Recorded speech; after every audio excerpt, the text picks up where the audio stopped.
Fala galera, beleza? Quem tá falando com vocês aqui é o Zeca. Mais um vídeo fora de tópico, senhores. Mais um vídeo fora de tópico. Por quê? Eu gravei agora, anteriormente, gravei um vídeo falando sobre um pouquinho como que foi o GP de Fórmula 1 também.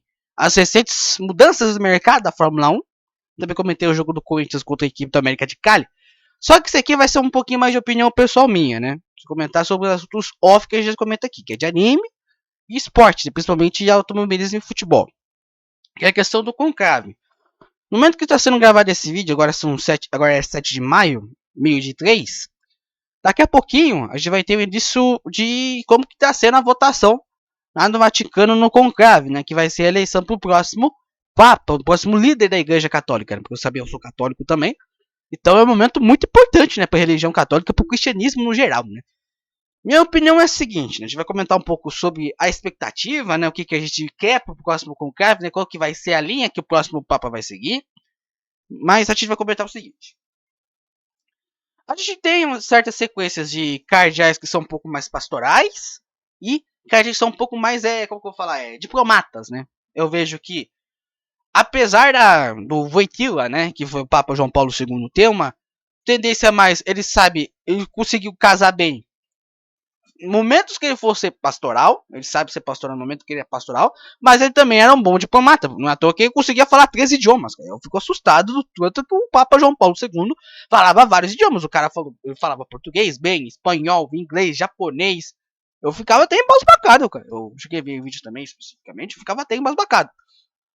Uma coisa que também me chama a atenção é também a do Ratzinger, do Papa Bento XVI, que apesar de eles não ter o mesmo carisma do Papa João Paulo II, isso não é opinião, é um fato.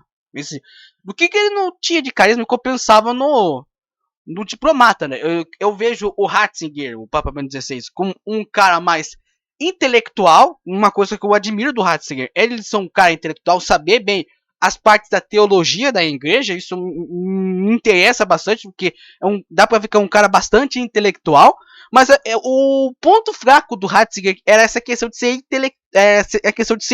essa questão de ser um cara pastoral, de saber se comunicar com as massas. Ele tinha um pouco de dificuldade, né? Não que ele seja uma pessoa muito carranguda, essas coisas. Só que a questão que a área pastoral não é mais ele, a área mais de ser um intelectual, um cara mais diplomata que o Ratzinger se encaixava. O Bergoglio é o contrário. Eu vejo que o Bergoglio ele tinha um pouco essa dificuldade de ter essa parte um pouco mais intelectual, mas ele conseguia ser uma parte mais pastoral. Essa parte de ser mais pastoral deixou a Igreja Católica mais livre para novos fiéis especificamente. Isso é um ponto positivo do Bergoglio e Papa Francisco, né, que nos deixou agora recentemente. Isso é um ponto positivo do Bergoglio, que ele soube se comunicar com as massas, com as gerações mais novas, né? Uma coisa que sempre me marca na minha cabeça, depois que ele ter sido eleito Papa, ele ter vindo aqui do Brasil para a Jornada Mundial da Juventude. Isso me marcou muito, né? Que eu era uma criança de praticamente 9 anos, né? Eu lembro do dia que o Bergoglio foi eleito Papa, né? E é a primeira vez que eu falo, né? É o primeiro papado que eu consegui acompanhar do início ao fim. Porque eu nasci em 2003 e o Papa João Paulo II morreu em 2005. Ou seja, eu não tinha nem consciência de mim mesmo, né? Eu tinha o quê? Meus 2, 3 anos. Aí o Papa Bento XVI foi eleito, né? O Ratzinger foi eleito em 2005, ficou até 2003, ou seja, dos meus 2 até os meus 8, 9 anos. Ou seja, eu não tinha total consciência do que como que foi o papado do Ratzinger, né? Agora o do Francisco, do Bergoglio, eu posso falar do início ao fim. Porque pegou dos meus 9 anos até agora dos meus 21 anos, pra você ter uma ideia. Foram 12 anos de papado, gente. Vocês verem o quão longo que foi. Eu acho que foi, na minha vida, né, que eu tenho 21 anos, o papado do Francisco ocupou cerca de 12. Deixa eu fazer as contas. Vou fazer as contas. 2003, 2023. Deixa eu ver. Por aí. Dos meus 21, o papado do Francisco ocupou 13. E deu os seus méritos, né? É um consenso que o Bergoglio é um cardeal com uma linha um pouco mais progressista, e isso incomodou grande parte da igreja, né? Porque principalmente essa questão de lidar com casais divorciados, de lidar com a comunidade LGBTQIA+, que é um tema muito dedicado para a igreja católica, principalmente nos meios conservadores, gerou um pouco de antipatia de algumas partes do público com o Bergoglio. Só que ele teve a hombridade de dar cara a tapa. Tipo, a gente sabe, né, a dificuldade que a igreja tem de se comunicar com esse tipo de público, né? Porque a gente sabe o quanto que os próprios, né, os próprios cristãos também foram perseguidos também. A igreja também repudiou esse tipo de atitude, né? Tipo, de casamento de pessoas do mesmo sexo, a questão do divórcio, né? Que é um tema muito caro para a igreja. Lembro de um discurso do Papa João Paulo II na época, que é a questão, né?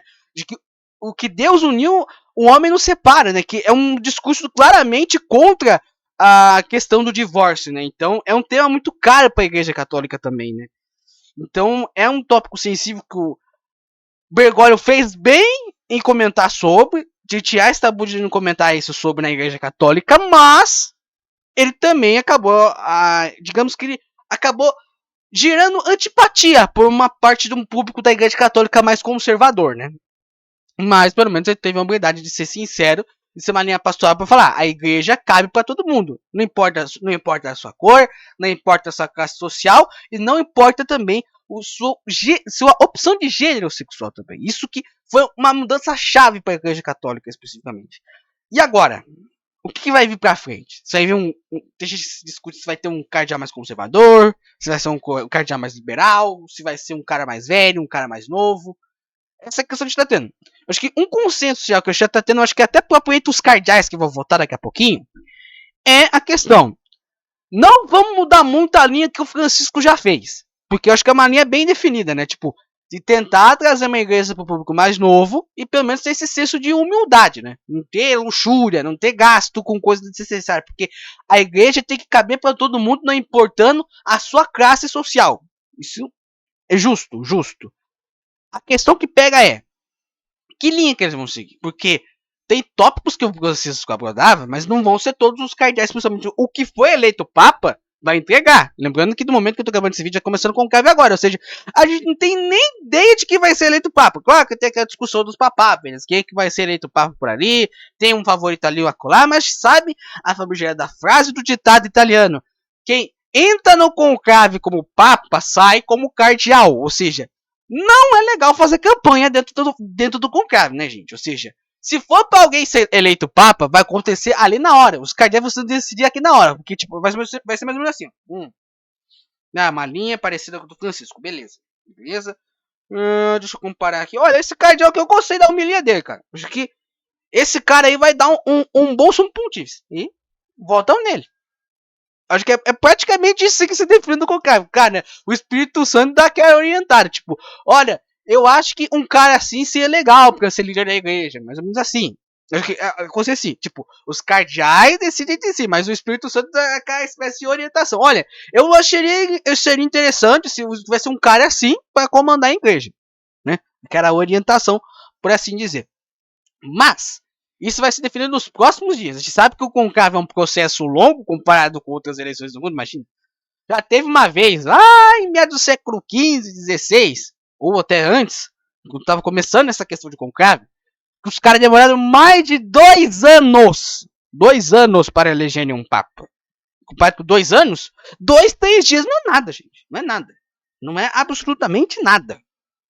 Então, vamos ficar atento, vamos ficar bem de olho aberto, porque uma decisão que pode mudar a chave do mundo, literalmente, porque apesar de não ser todo mundo que é cristão, todo mundo é católico, a igreja católica tem uma baita influência no mundo, queira você goste ou não, e também porque, além de ser eleito um líder espiritual, um chefe da igreja católica, também está sendo eleito um chefe de Estado.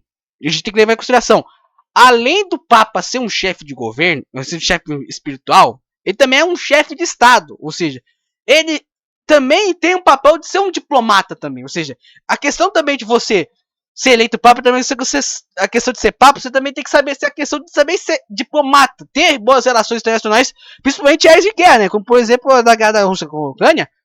Dependendo de quem foi eleito, isso pode mudar a chave da guerra, né? Tendo um bom diálogo, pode também mudar até o desenrolar da guerra da Rússia com a Ucrânia, como também o desentendimento está tendo lá na faixa de Gaza. Então, quem foi eleito como Papa, dependendo da sua posição como diplomata, pode ajudar muito no desenrolar para o término dessas guerras. Porque a gente tem que levar em consideração, um bom Papa também tem que ser um bom diplomata, porque o Papa tem uma influência no mundo também. queira você goste ou não, mesmo você sendo cristão ou não.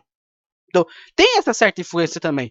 Então, a gente torce que pelo menos os cardeais, com um bom auxílio do Espírito Santo também, que Deus ajude, para que façam uma boa escolha para o próximo líder da Igreja Católica. Bem, essa é mais uma opinião pessoal minha, né? Um pouco off do que a gente comentou aqui. Claro, né? O mais próximo de comentou de catolicismo é sobre a Lucy, né? Que é a mascote que está sendo usada pelo Vaticano para o jubileu de 2025, que infelizmente, né, foi aberta a porta santa pelo Papa Francisco, mas infelizmente não conseguiu terminar o ano do jubileu, né? Porque Deus chamou ele cedo, mas que o próximo Papa consiga concluir também o jubileu também do ano de 2025. Bem, um forte abraço a todos aí e valeu.